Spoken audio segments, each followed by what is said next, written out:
So it's way beyond just recycling. We will have to reuse our buildings responsibly. And that is the only way to move ahead. So I think the real estate sector has to have the responsibility of being sustainable in the development. Also, what has changed over the last decade or so, I've been involved in the sustainable development. Over the past few weeks, we've been sitting down with people building India's circular economy. Not just talking about it, but actually building it. And today's conversation is one I've been really curious about. Mr. Sameer Sinha is a real estate developer, founder and managing director at Savvy Group, and chairs the ESG task force at GCCI. That combination is unusual and the very reason we wanted him in this chair today. Real estate today in India is one of the largest waste generating sectors. Most developers decided that it's a disposal problem. Mr. Sameer decided that it's a supply chain problem. We are going to talk about ESG that actually reaches the site, the economics of building efficiently, and why the circular economy conversation doesn't get serious until construction shows up. Firstly, I'd like to acknowledge that we're at a very beautiful location that you've chosen for us. And I know there's a specific reason for it. Would you like to tell us a little bit about it? No, I think the location is very apt because you wanted to talk about the Green Summit, and there cannot be a more green place than this. So we are sitting in the middle of a golf course. This is Kensville. It is one of our passion projects. We've been building this place for the last 20 plus years, and this is one of the largest golf courses in the country.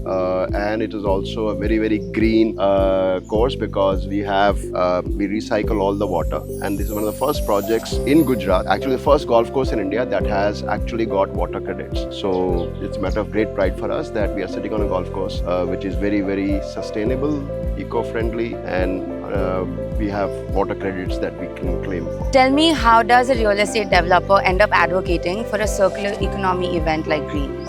Sounds like a paradox, doesn't it? A real estate developer and sustainability or greens. I'll tell you, we are the ones responsible for large part of the problem of sustainable development that we have in this country. India is one of the largest developers in the world. We are building cities every month. I think there was a statistic that I was reading that we are building something like 25 square kilometers per day in India. That is the kind of construction that is happening. And if we are going to build so much, and energy, 40%, 30 to 40% of all the energy goes into the construction and operations of buildings. The GDP of the country exists in buildings. And if we have that kind of responsibility where we have committed to the world that we will be net zero by 2070, how will we achieve that unless the real estate sector, unless the built environment takes responsibility for that? Because we are emitters and of all the GHG, 30-40% of the GHG gases, because we are consumers of all the energy that I talked about, we will have to be extremely responsible in the way we develop. So it's way beyond just recycling. We will have to reuse our buildings responsibly. And that is the only way to move ahead. So I think the real estate sector has to have the responsibility of being sustainable in the development. Also, what has changed over the last decade or so, I've been involved in the sustainable development about talking about it for the last 20 years now. It used to be a big effort 15-20 years ago to talk about green buildings, to talk about sustainable development, because the concept was so new, people did not understand. And we have moved from what used to be almost like a philanthropic sustainability to something that became a responsible sustainability almost a decade ago, where people are doing it for being responsible businesses. From there, we are today at a stage where it is profitable sustainability. Sustainability is the only way to move forward. So we are today in an era where if you have to be non-sustainable, you have to be really stupid and inward looking, because you'll have to spend more money to actually build non-sustainability than to build green. So that is the kind of economy we have developed, and that is a matter of great pride, especially for a country like India, where recycling and reusing is in our ethos. It is part of our culture. So it doesn't take much effort for us to follow that. If you follow the basic principles of Vastu, the Panchbhutas, you are talking about sustainable development. So it comes naturally, and I think real estate developers are infamous for being non-sustainable, but I think majority of the developers today are building responsibly, are building green, and I think it is a big branding strategy now for you to be green in your construction. Can you tell us why an ESG framework has to be developed so differently for construction and real estate, where the impact is so permanent? So I'll tell you, I've been involved with several organizations in the last couple of decades, and including the Indian Green Building Council, CII. The GCCI is the largest industry body in Gujarat. We have 8,000 plus members, and these are members who are manufacturers, who are actual contributors to the GDP of Gujarat. It's the impact that GCCI has, the reach that it has, is bigger than any other body, industry body in Gujarat. I was very excited to engage with the leadership of GCCI to develop a ESG task force, because the biggest challenge that we will face in the coming years is our manufacturers in Gujarat, our businesses in Gujarat have to be ready for a global leadership, global competition. What is happening in Europe, for example, is actually way ahead of what we are looking at right now in terms of regulation and compliance. A simple thing that has happened just recently, you remember we had this whole USB-C adaptability in Europe, where everybody has to adapt to the one single USB-C. Now what they have done, I think in this April, is they have made replaceable batteries mandatory. Yeah. So you cannot have any equipment in Europe at least, where you are not able to change the batteries, what we face with the iPhone. Right, this planned obsolescence that all these fancy gadgets have come up with, will have to come up with replaceable batteries. Now a simple thing like this is a huge regulation impact which it will have on the recycling, on sustainable development, on energy conservation. Now these are the kind of regulations that are happening in Europe. CBAM is coming into effect very soon. If you have to export to Europe, you will have to have your product, will have to have a product carbon footprint. If these regulations are going to be in place so soon, how will Indian industries, how will Gujarat industries compete with them? How will we manage to manufacture and export to these countries? That is the mandate for this task force, is to educate the manufacturers, the members of GCCI to be aware about this, to prepare for this, and to be able to export to these countries competitively and to be able to compete in that environment. So with that mandate, we are able to conduct a few summits every year where we are talking about sustainability. We have formed training sessions that we have done across the chamber members in different industrial zones. We are publishing white papers. We are doing policy advocacy. So that is a mandate of the task force. In the process, there is going to be a lot of engagement that we will have to do across different sectors. Right? We have the chemical industries, we have textiles, we have real estate, we have energy. All of these sectors are members of the chamber, and our mandate is to engage with as many of these and come up and help them with as many of these that people are interested in complying with international. Beyond just exporting, we also have to educate the members about carbon, about water credits, like I was just mentioning before. Yeah. Because these are going to be realities tomorrow. We will have an exchange in India which will be where you will be able to trade carbon. We already have a water exchange which is available where you can actually get credits for it. I was telling you at Kensville, for example, we are able to generate water credits every year for about almost 70 to 80 lakhs, worth 70 to 80 lakh rupees. So if that is the kind of credit you can generate every year, it's a huge potential for businesses to do this on an annual basis. The challenge is that businesses are not aware about it. The challenge is that businesses don't know how to go about it. So that is where efforts like the summit that we are organizing the next month, or the Green Summit that you guys are organizing in June, this is where these kind of platforms will become extremely important, so that members of GCCI can take advantage of the awareness that we create. How do you think the carbon credits are going to shift from just a compliance mandate to something that can impact real business change on ground? Is the only way to move forward. It is going to be the reality. Carbon is going to be the most valuable asset you will have. What it takes is that it is not easy to get. You will have to look at your entire processes. You will have to evaluate those, audit them, look at energy, how we are using it, look at alternative ways of conserving energies, look at alternative ways of generating energy, which needs a detailed, sustained process to do that, which needs help. We will have to have consultants on board. So one of the things that the task force is doing as part of the GCCI mandate is to develop a team of consultants that will help these industries. So we are doing task force training for these consultants so that they are prepared to help handhold the members and lead them on the path of sustainability. The challenge remains that sustainable development or sustainability as an exercise is a journey. It cannot be achieved in a day. So you have to bite that bullet and get onto that green journey. Once that journey starts, there is no turning back. I have yet to meet a company that has once started the journey and have stopped. So once you're on that sustainable journey, it's you become a green warrior and you will continue doing it for the rest of your life. But that has to happen, and that is where I think initiatives like these will make a big difference. So carbon is a reality, but beyond carbon being just a credit that we will trade in the future, starting this journey immediately leads to energy conservation, immediately leads to your increased profitability. And also what is happening is the way people are looking at this is changing. I'll give you a very simple example from the real estate industry. We built a small building about 1.5 lakh square feet, and when we were designing the building, the typical approach of a architectural or an MEP consultant is to give you a thumb rule assessment of what is the HVAC load for that building or air conditioning load for that building, right?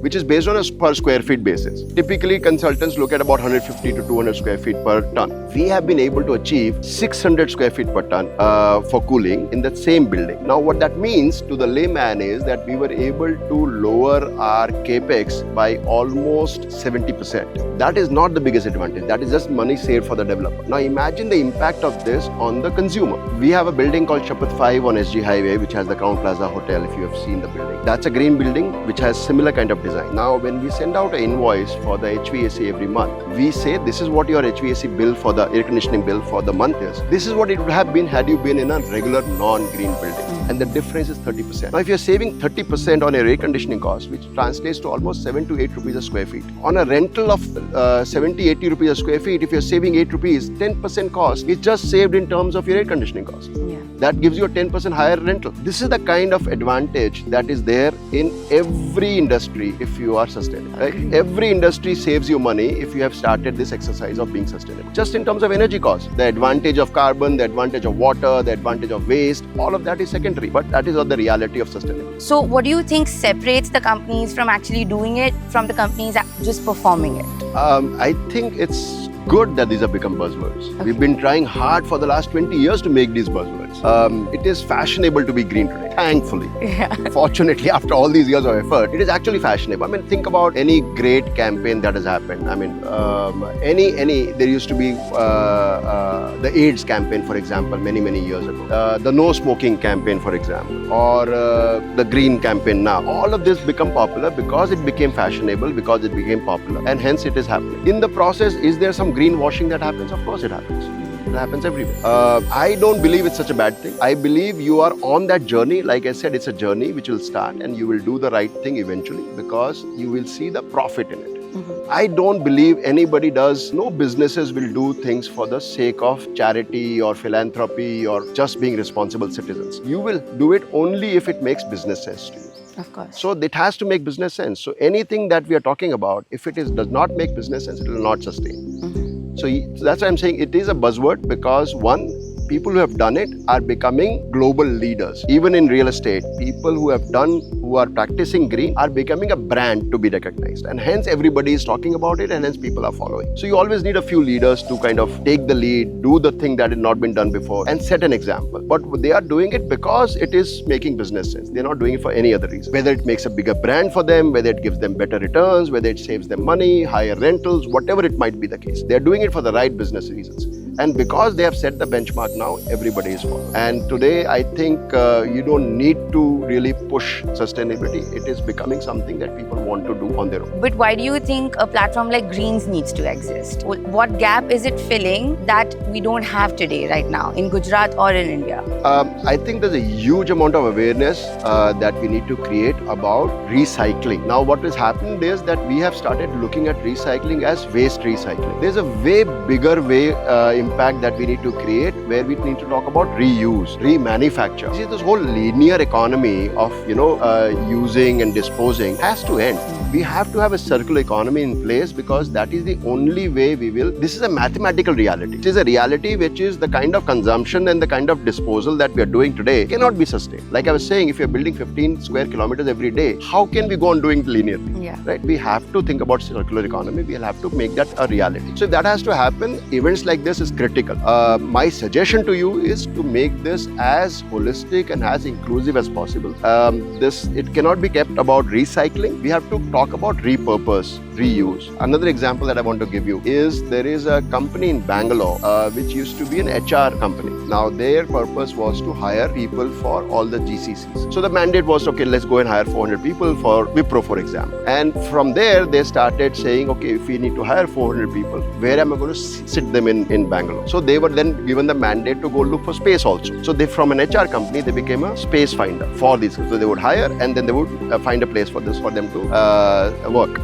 Then they started looking at center of the city because these kids did not want to be commuting too far away. So then the purpose was, can we make new buildings for them? How do we make accommodate them? What they did very interestingly is they started retrofitting existing buildings. So they are wonderful. If you look at Bombay Fort, for example, beautiful old buildings which have been repurposed and which are now working as wonderful spaces without demolishing the building. That is the kind of reuse that we're talking about. Now, when that happened, they started looking at how can we make these buildings more efficient. So they started installing sensors, they started installing better motors, better air conditioning systems. So great buildings, existing buildings, center of the city are now becoming extremely efficient work centers or co-working spaces or lease spaces, and they are generating better revenue than buildings in Whitefield, for example. So why can't we look at these kind of repurposing?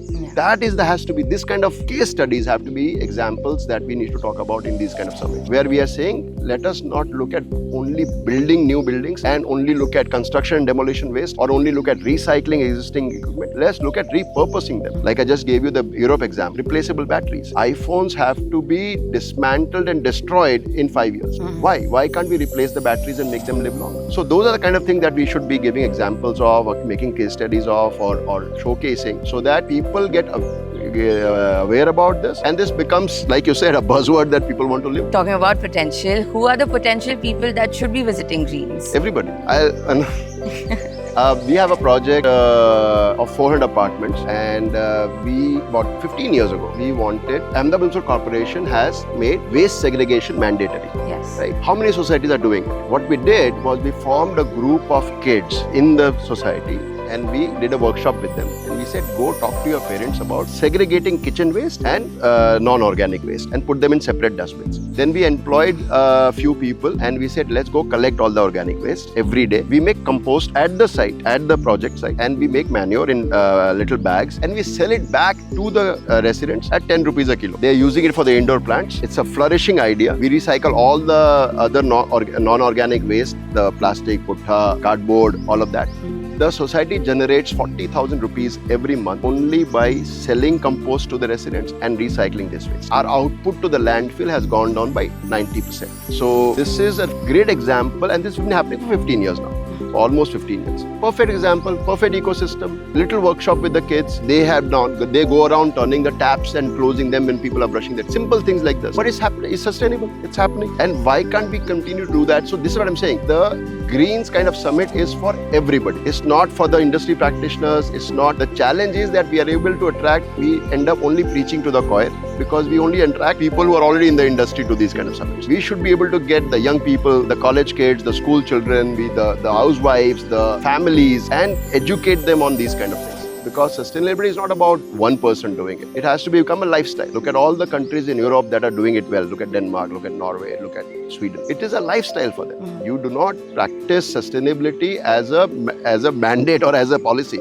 It has to be a lifestyle. What are the conversations that you're hoping to have with them on the Expo floor or the summit floor at Greens? You think, India has the talent, India has the scale, India has the intent. Our policies, I feel, are far more progressive than most policies in the world. And we have the right intent. We have committed to very ambitious targets at a national level. The challenge is design. We have to design our systems, we have to design our processes, we have to design our lifestyle so that we become sustainable. And the design community has to look at things differently. and make frameworks which are which can be adapted easily. So that has to become the reality. Now, whether it is design at the basic urban level, where we're looking at our cities, our walkways, our driveways, our ecosystem at that level, whether it's designing of products, whether it's designing of our fashion, we have to look at every aspect of our lifestyle. And I think if any new idea, if it has potential to do well, it has potential to do well in India, because we already have the scale for it. We have enough consumers that we can make it a success. So that is that one big challenge that I see, is we have to start looking at things differently. And if that can be done, I think we the biggest advantage that I see that India has, that is that we have a younger generation, the young population of India, which is now far more aware and far more responsible than my generation was. So we have created the problem, and you guys are going to solve it, unfortunately. But the faith that I have is in the enthusiasm and the responsibility of this young generation is far higher than what I'm seeing anywhere else. So I think the future is bright. Yeah. In your hands. How do you think having construction and demolition at Greens will help move forward the sustainability dialogue further in the country? It's a huge opportunity. The material consumption sector is going to be worth, I think it's going to be 1 billion tons that we will generate by 2030. The advantage India has, that our resource utilization is at 250%, and it's much higher than most European countries also. The challenge is that our recycling is only 7-8% compared to almost 30% in most of Europe. But that, I said, is a cultural issue also. Also, our systems are not robust enough. A lot of the times I see that the society segregate waste in 2 separate bins, but when the truck comes in, it dumps it all together. Right? But there are some wonderful examples. For example, the Ahmedabad Municipal Corporation has been able to reduce the landfill at Mirana by almost half now. And you'll be surprised to know that the Dholera airport, the entire landfill there has been built by the waste from Pirana. Now, these are such wonderful stories that are there, but we haven't talked about it. So my suggestion to you is to invite people from the Ahmedabad Municipal Corporation and let them tell these stories. Or from GPCB, who have done wonderful work in Surat, for example, where they have created a wonderful credit system for this kind. So there are wonderful stories that are available. There is a huge amount of work that is being done, which we are not able to showcase or not talk about enough, which these kind of platforms should do, and which will become an inspiration for the generation to follow.